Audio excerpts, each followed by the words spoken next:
Indo British advanced pain clinic నొప్పి మాయం surgery దూరం. For appointments 9155515563.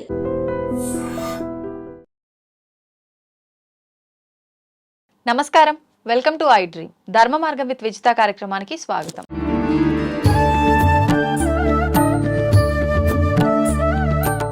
అయితే మార్గశిర మాసంలో వచ్చే డిసెంబర్ 8వ తారీఖున ఒక మంచి విశేషమైన రోజు అని చెప్పి మనం ఇంతకు ముందు గురుగారితో మాట్లాడడం జరిగింది. ఆ విశేషమైన రోజు ప్లస్ కాలభైరవాష్టమి, భానుసప్తమి రెండు కూడా కూడి ఉన్న రోజు.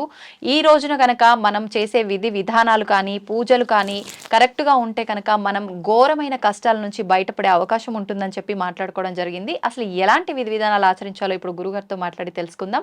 ప్రస్తుతం మనతో పాటు ఉన్నారు ప్రముఖ జ్యోతిష పండితులు నందిబట్ల శ్రీహరి శర్మ గారు. ఇప్పుడు వారితో మాట్లాడేద్దాం. నమస్కారం గురుగారు. వాగర్థావివ సంపృక్తౌ వాగర్థ ప్రతిపత్తయే జగతః పితరౌ వందే పార్వతీ పరమేశ్వరౌ. సదాశివసమారంభాం శంకరాచార్య మధ్యమాం అస్మదాచార్య పర్యంతం వందే గురు పరంపరాం. ఆదిత్యాయ చ సోమాయ మంగళాయ బుధాయ చ గురుశుక్ర శనిభ్యశ్చ రాహవే కేతవే నమః. శృంగేరి జగద్గురు పీఠాధిపతులకి, కంచి పీఠాధిపతులకి నమస్కారములు తెలియజేసుకుంటూ కార్యక్రమాన్ని ప్రారంభిద్దాం. గురుగారు, మన మార్గశిర మాసం యొక్క ముఖ్యమైన పర్వదినాలు టాపిక్ మాట్లాడుకున్న సందర్భంలో మీరు చెప్పారు డిసెంబర్ 8వ తారీఖు కాలభైరవాష్టమి అని చెప్పి, భానుసప్తమి అని చెప్పి, ఆ రోజు చాలా ప్రత్యేకమైనది అని చెప్పి. అయితే అదేవిధంగా చాలా కష్టాలతో బాధపడే వాళ్ళు కనుక ఈరోజు కొన్ని విధి విధానాలు ఆచరిస్తే బాగుంటుంది అని చెప్పి, మరి ఆ విధి విధానాలు ఏంటో ఈ వీడియోలో తెలియజేయండి. తప్పకుండానమ్మా. మనకు ఈ 2024 సంవత్సరం పోతూ పోతూ అనేకమైనటువంటి సుదినాలని మనకు అందించింది. అందున ఈ మార్గశిర మాసంలో ప్రత్యేకించి లక్ష్మీ వారాలు అని చెప్పి గురువార వ్రతం అనేటువంటిది చేసుకున్నాం. దానికి సంబంధించిన టాపిక్స్ కూడా మనం చేసి ఉన్నాం, వీడియోస్ కూడా మన దాంట్లో చూడవచ్చు. ఇక ప్రత్యేకించి 8వ తారీఖు రోజున కాలభైరవాష్టమి, భానుసప్తమి అనేటువంటిది, అంటే సప్తమి తిథి సూర్యోదయానికి ఉంది, అలాగే ప్రదోషకాల సమయానికి అష్టమి కూడా ఉంది. కాబట్టి మిత్ర సప్తమి లేదా భానుసప్తమి ఆ రోజే అయింది మార్గశిర మాసంలో. అలాగే అదే రోజున కూడా కాలభైరవాష్టమి అయింది. అంటే మనం గమనించుకున్నట్లయితే మనుషులకి కావాల్సింది ఏంటమ్మా? ఆరోగ్యం. అవునండి. అలాగే కష్టాలు తీరిపోవాలి, గత జన్మ కర్మదోషాలు తిరిగిపోవాలి. మనకు తాంత్రిక విధానాన్ని గనక మనం చూసుకున్నట్లయితే ఈ యొక్క గత జన్మ కర్మదోషాలని తొలగించే అధికారము కాలభైరునికి ఉన్నది. అందుకనే విశేషంగా కాలభైరవ ఆరాధన ఎవరైతే చేస్తారో వాళ్ళకందరికీ కూడా కష్టములన్నీ తొలగిపోతాయి. కాలభైరవ ఆరాధన ఎవరైనా చేయొచ్చండి? ఎవరైనా చేయొచ్చు, కానీ చాలా తక్కువ మంది ఆరాధిస్తారు కదా కాలభైరవుని. మనకు నార్త్ సైడ్ లో ఎక్కువగా కాలభైరవ ఆరాధన ఉంటుంది, కానీ తాంత్రిక విధానంలో ఈ కాలభైరవ ఆరాధన ముఖ్యంగా మనం గమనించుకున్నట్లయితే ధనప్రాప్తి కోసమే స్వర్ణాకర్షణ భైరవ ఆరాధన. అంటే అందరూ అనుకుంటారు డబ్బు ఇచ్చేది కుబేరుడు, లక్ష్మీదేవి అనుకుంటారు, కానీ వాస్తవానికి కాదు. ఈశ్వరుడే స్వర్ణాకర్షణ భైరవ రూపంలో అవతరించి 2 చేతులతో ఈ విధంగా వరమొసగగా ఈ ఒక చేతి నుంచి వచ్చిన ధనాన్ని కుబేరుడు, ఒక చేతి నుంచి వచ్చినటువంటి ధనాన్ని లక్ష్మీదేవి తీసుకొని ఈ యొక్క ప్రపంచాన్ని సుభిక్షం చేస్తున్నారు. కాబట్టి ఈశ్వరానుగ్రహం కలిగింది అంటే వాళ్ళకి ధనం సంప్రాప్తమవుతుంది, కష్టములు తొలగిపోతాయి.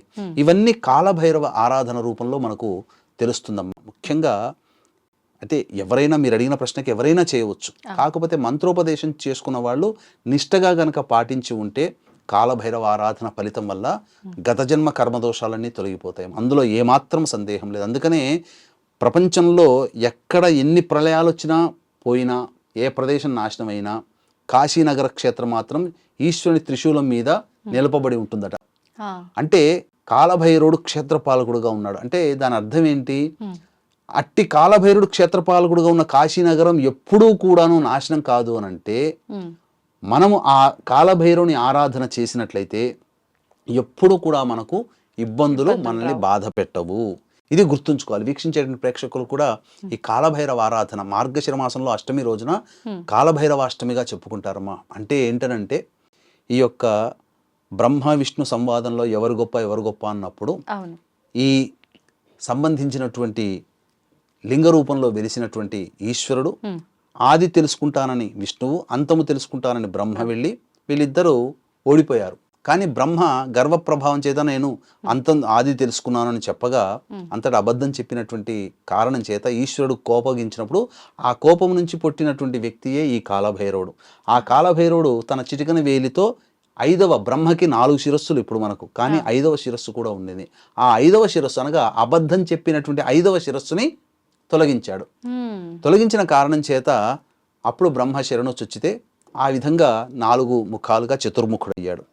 తర్వాత ఈశ్వరాంశ సంభూతమైనటువంటి కాలభైరవుడు బ్రహ్మ అంటే బ్రహ్మహత్యా పాతకం చుట్టుకుంది. కాబట్టి ఈ బ్రహ్మహత్యా పాతకం చుట్టుకున్నటువంటి కారణం చేత వివిధ క్షేత్ర సందర్శన చేయమని అన్నప్పుడు ఆ విధంగా అన్ని క్షేత్రాలు తిరుగుతూ కాశీ క్షేత్రము రాగానే ఆ యొక్క బ్రహ్మ ఆ సంబంధించినటువంటి కపాలం ఊడిపడింది. కాశీ క్షేత్రంలో చిటికనేలతో అంటుకునే ఉంది. అందుకని ఈశ్వరుడు ఆ యొక్క కాశీ నగరానికి క్షేత్రపాలకుడుగా నియమించడం జరిగింది. అలాగే ఈ బ్రహ్మ కపాల కుండని కాశీ క్షేత్రంలో ఉంది, కపాల కుండ అని చెప్పి. అక్కడ ప్రధానంగా తర్పణాది పిండ ప్రధాన కార్యక్రమాలు చేస్తే మోక్షం వస్తుంది. ఎందుకంటే బ్రహ్మ శిరస్సుకి మోక్షం కలిగినటువంటిది. అలాగే బ్రహ్మహత్య పాతక దోషము కాశీలో పోయింది. కాబట్టి వీక్షించేటువంటి ప్రేక్షకులు ఎక్కడెక్కడో తప్పులు చేసిన కాశీ క్షేత్రంలో రూపాయి తప్పు చేస్తే 1000 రూపాయలు నష్టపోతాం. అదేవిధంగా చిన్న మంచి చేస్తే ఎక్కువ పుణ్యం వస్తుందమ్మా. కాబట్టి ఎప్పుడు కూడా కాశీ క్షేత్రంలో ఉన్నప్పుడు సదా నియమ ఆచారాన్ని పాటిస్తూ చేసుకోవాలి. వీక్షించేటువంటి ప్రేక్షకులకు కూడా చక్కగా ఈశ్వరానుగ్రహం పొందడం కోసం ఎటువంటి నియమం, ఈ మార్గశిర మాసంలో ఉన్నటువంటి అద్భుతమైనటువంటి ఒక రోజు ఉంది. ఆ రోజు మీకు వీడియోస్ వాచ్ చేస్తూ ఉండండి. తప్పకుండా ఆ రోజు కోసం తెలియజేస్తాం. అలాగే అమ్మాయి విజిత చక్కగా కార్యక్రమం చేస్తాం. ఆ రోజున ఈశ్వరానుగ్రహం ఏ విధంగా పొందాలో మీరు తెలుసుకున్నారంటే కార్తీక మాసంలో ఎలాంటి పుణ్యదినం ఉందో మార్గశిర మాసంలో కూడా అలాంటి పుణ్యదినమే ఉందమ్మా. భవిష్యత్తులో చెప్పుకుందాం తప్పకుండా. ఈ యొక్క కాలభైరవ ఆరాధన, భాను సప్తమి ఆరాధన ఈ యొక్క సంబంధించినటువంటి 8వ తారీఖు రోజున చేయాలి. ఎలాంటి నియమాలు పాటించాలంటే ఆదివారం నాడు మాంసాహారము, మద్యపానము, దాంపత్యము అస్సలు పనికిరాదు. హెయిర్ కటింగ్ కానీ షేవింగ్ కానీ పనికిరాదు. పొరపాటున కూడా ఆ హెయిర్ కటింగ్ షేవింగ్ అనేటువంటిది ఆ రోజు చేయకూడదు. ఎందుకంటే కాలభైరవాష్టమి, భానుసప్తమి. సూర్యోదయ పూర్వమే లేచి కాలకృత్యాదులు తీర్చుకొని చక్కగా ఇంట్లో పూజా మందిరంలో దీపారాధన నువ్వుల నూనెతోనైనా చేయవచ్చు, లేదా ఆవు నెత్తితోనైనా కానీ చేయవచ్చు. చేసిన తర్వాత అరుణోదయ కాలం అంటే ఆకాశమంతా ఎర్రగా ఉన్నటువంటి సందర్భంలో సూర్యుడికి ఎదురుగా నిలుచుకొని సూర్యాష్టకాన్ని వీలైనన్ని సార్లు పారాయణం చేస్తూ ఉదయిస్తున్నటువంటి సమయంలో అర్ఘ్యం ఇవ్వాలి ఆ యొక్క సూర్య భగవానికి. ఆ విధంగా 3 సార్లు కానీ 7 సార్లు కానీ 12 సార్లు కానీ అర్ఘ్యం ఇవ్వవచ్చు. ఆ విధంగా ఏదైనా పర్వాలేదు. అర్ఘ్యం 3, 7, 12. ఇక ఎందుకంటే 7 అంటే సప్తాశ్వరథమారూఢం, 12 అంటే ద్వాదశాదిత్యులు. 3 సార్లు అనేటువంటిది మనం చేస్తే అది మనకు ప్రధానంగా ఏ పని చేసినా 3 సార్లు చేస్తే జరిగి తీరుతుంది. మాట ఇచ్చినా 3 సార్లు అన్నామంటే అది ధర్మం అయి కూర్చుంటుంది. కాబట్టి 3 సార్లు అయినా అర్ఘ్యం హీన పక్షంలో. ఇక ఆ విధంగా చేసిన తర్వాత ఆ రోజంతా కూడాను వీలైతే ఉపవాసం ఉండాలమ్మా. పూర్వకాలంలో ఎవ్వరూ భోజనం చేసేవాళ్ళు కాదు. ఆదివారం నాడు ఉపవాసం ఉండి సాయంత్రం చంద్రదర్శనం చేసుకునేవాళ్ళు. ఇక ఘోరమైనటువంటి కష్టాలు ఉన్నటువంటి వాళ్ళు ఎటువంటి పరిహారాలు పాటించాలి? ఎందుకనంటే కాలభైరుని యొక్క అనుగ్రహం కలిగిందనంటే ఇక ఆగదమ్మా. మానవుడి జీవితం చాలా సాఫీగా అవుతుంది. 8 విధ కాల భైరవులు ఉన్నారు. అందులో సాత్విక రూపము బటుక భైరవుడు. కాబట్టి ఆపదుద్ధారణ స్తోత్రం యొక్క భైరవ ఆపదుద్ధారణ స్తోత్రం అని ఉంటుంది, అది పఠించినా చాలు. అయితే దీనికంటూ ఒక ప్రత్యేకమైనటువంటి విధానం ఉంది ఆదివారానికి. ఎందుకనంటే వీక్షించేటువంటి ప్రేక్షకులు ఈ కాలభైరవాష్టమి రోజున ఆదివారం కలిసి రావడం చాలా అదృష్టం. ఎందుకనంటే ఆదివారానికి ఒక ప్రత్యేకమైనటువంటి స్థానం ఉంది. ఇది చాలా మందికి తెలియదు. ఆదివారంలో ఉన్నటువంటి ఈ సమయము, ఇప్పుడు చెప్పుకోబోయేటువంటి సమయము ఎంతటి గొప్ప సమయం అంటే చాలా విశేషమైనటువంటి సమయం అమ్మ. ఆ సమయం గురించి మీకు తెలియచేస్తాను, సావధానంగా వినండి. వీక్షించేటువంటి ప్రేక్షకులకి గమనిక, ఈ యొక్క మహామహిమాన్వితమైనటువంటి సుప్రసిద్ధ కాశీక్షేత్రంలో దత్త జయంతి సందర్భంగా డిసెంబర్ 15వ తారీఖు రోజున జాతకరీత్యా కలుగు విద్య, వివాహ, ఉద్యోగ, దాంపత్య, సంతాన, అనారోగ్య సమస్యల నివారణకి మరియు గోచార రీత్యా వృషభ, మిథున, కర్కాటక, సింహతుల, వృశ్చిక, మకర, కుంభ, మీన రాశిలో జన్మించిన వారికి సర్వదోష నివారణ పూజలు, హోమాలు డిసెంబర్ 15వ తారీఖు రోజున పర్ హెడ్ 1500 రూపాయలకి చేయించడం జరుగుతుంది. అవకాశం ఉన్న వాళ్ళు కార్యక్రమ తదనంతరం కాంటాక్ట్ చేసి పూర్తి వివరాలు తెలుసుకోవచ్చు. ఇక రాహుకాలాలు చాలా ప్రత్యేకమైందమ్మా ఉన్నటువంటి అన్ని రోజుల్లో. కానీ ఆదివారం రోజున ఉండేటువంటి రాహుకాలము ఎటువంటి ప్రభావవంతమైనటువంటి సమయంతో సమానం అంటే ఉగ్ర నరసింహ రూపం మనకు తెలుసు కదా, హిరణ్యకశిపుని సంహరించడానికి ఏర్పడినటువంటి రూపం. అటువంటి ఉగ్ర నరసింహుడైనటువంటి హిరణ్యకశిపుని శాంతించడం కోసం బ్రహ్మాది ముక్కోటి దేవతలందరూ కూడా ప్రయత్నించారు, ఎవ్వరి వల్ల కాలేదు. ఇక సాక్షాత్తు ఈశ్వరుడే శరభసాళ్వ రూపము ధరించి వచ్చాడు. అంటే విష్ణువు, దుర్గా, ప్రత్యంగిర మరియు ఈశ్వర ఈ 4 శక్తుల సమూహంతో ఆ యొక్క శరభసాళ్వ రూపము అవతరించినటువంటి సమయం. కాబట్టి ఆదివారం రోజున రాహుకాలం 4:30 నుంచి 6 గంటల వరకు ఉంటుంది. ఈ ఆదివారం వచ్చేటువంటి రాహుకాలమే చాలా ప్రభావవంతమైనది. శరభుని యొక్క కాలం అన్నమాట.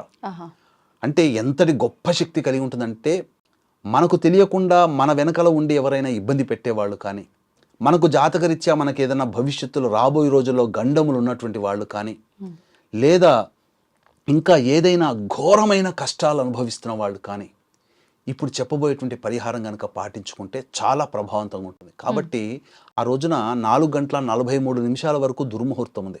కాబట్టి 4:45 కూర్చొని తూర్పు దిక్కున కానీ దక్షిణ దిక్కున కానీ, దక్షిణ దిక్కు మనకు తెలియనటువంటి దోషాలు తొలగిపోతాయి, తూర్పు వైపున మనకు మంచి జరుగుతుంది, ఉత్తరం వైపున మన కోరిక ఫలిస్తుంది. దక్షిణం వైపు కూర్చొని ఉంటే ఆ యొక్క ఏ పని కోసమైతే చేస్తున్నామో ఆ పని సిద్ధిస్తుంది. దక్షిణం వైపు పడమర వైపున దక్షిణం వైపున మనకు శత్రువులు నిర్మూలిస్తారు. కాబట్టి ఈ సమయంలో వీలైనన్ని సార్లు కాలభైరవ అష్టకం పఠించాలి. పఠించిన తర్వాత ఆ 4:30 నుంచి 6 గంటల మధ్య కాలంలో దుర్గాదేవి అంటే పాదొక్క వారింటికల్లా దుర్గాదేవి దేవాలయానికి వెళ్ళి 9 నిమ్మకాయల దండ కానీ లేదా 18 నిమ్మకాయల దండ కానీ ఆ అమ్మవారికి హారంగా వేయాలి. ఆ సమయంలో చేసినట్లయితే అద్భుతమైనటువంటి యోగం కలుగుతుందమ్మా ఆ రోజున. ఎందుకనంటే ఆదివారము ఎప్పుడు 4:30 నుంచి 6 మధ్య కాలంలో శరభుని యొక్క కాలం అది. రాహుకాలానికి ప్రత్యేకమైనటువంటిది. ఇంకా నరదృష్టి నరఘోషతో బాధపడేటువంటి వాళ్ళు వ్యాపార స్థలంలో కానీ ఇంటికి కానీ ఆ కాలభైరవాష్టమి రోజున గుమ్మడికాయని, బూడిద గుమ్మడికాయని గనక పూజించి ఇంటికి కట్టిన, వ్యాపార స్థలంలో కట్టినా తప్పకుండా ఆ దోషం తొలగిపోతుంది, నరదృష్టి మొత్తం పోతుందమ్మా. ఆ ఇంటికి సంబంధించింది, వ్యాపారానికి సంబంధించిన నరదృష్టి పోతుంది. ముఖ్యంగా గ్రహ బాధలతో బాధపడేటువంటి వాళ్ళు ఈ కాలభైరవాష్టక పారాయణాన్ని చేయాలి. కాలభైరవ ఉపాసన ఎవరైనా ఉన్నట్లయితే అది ఆ రోజున చేసుకుంటే చాలా విశేషం. కాలభైరవుని యొక్క అష్టమికి సంబంధించిన ఈ మార్గశిర మాసంలో విశేషమైనటువంటిదమ్మా. సప్తమి ఆదివారం నాడు కలిసి రావడం ఇది. కాబట్టి అవకాశం ఉన్నవాళ్ళు ఈ చెప్పినటువంటి పరిహారాన్ని పాటించండి. 6 గంటలకు ఆ స్వామి అమ్మవారి దేవాలయంలో నిమ్మకాయల దండ వేస్తారు కదా, తరువాత ఈశ్వరునికి అర్చన జరిపించుకొని ఆకాశంలో నక్షత్ర దర్శనం చేసుకొని ఇంటికి వచ్చి భోజనం చేయండి. ఉపవాసం ఉన్నవాళ్ళు తప్పకుండా మంచి జరుగుతుందమ్మా. ఇది అద్భుతమైనటువంటి కాలం. మళ్ళీ మార్గశిర మాసం ఇటువంటి కాలం రావాలంటే మళ్ళీ ఇంకొక సంవత్సరం కోసం వెయిట్ చేయాల్సిందే. మళ్ళీ అందున ఆదివారంతో కూడుకున్న కాలభైరవాష్టమి రావడం చాలా దుర్లభం అని చెప్పవచ్చమ్మా. సంతోషం గురుగారు, చాలా మంచి విశేషమైన విషయాన్ని తెలియజేశారు. ధన్యవాదాలు. సర్వం శ్రీ ఉమామహేశ్వర పరబ్రహ్మార్పణమస్తు.